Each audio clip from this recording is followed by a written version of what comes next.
السلام علیکم، میں ڈاکٹر عبدل ستار اوان اور آج ایک نئی ویڈیو کے ساتھ۔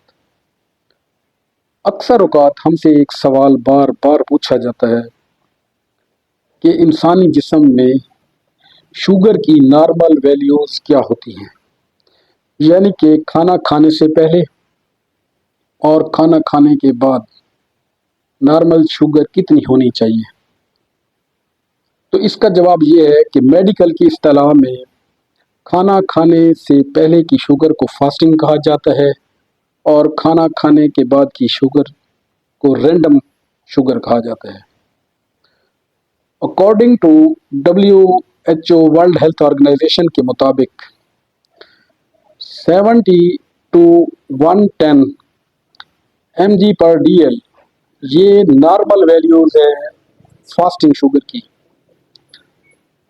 ان بلڈ،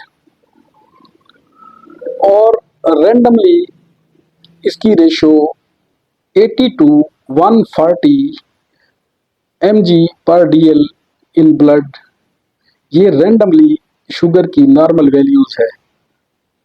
البتہ پاکستان کی آب و ہوا اور غذائی اعتبار کی وجہ سے تھوڑا سا پیمانے میں رد و بدل ہے، اور وہ رد و بدل یہ ہے کہ کھانا کھانے سے پہلے کی جو شوگر کا لیول ہوتا ہے وہ ہے 80 to 120 mg/dl، اور رینڈم یعنی کھانا کھانے کے بعد کی شوگر ہوتی ہے جو اس کا نارمل لیول ہوتا ہے 80 to 160 mg/dl، یہ نارمل ویلیوز ہیں۔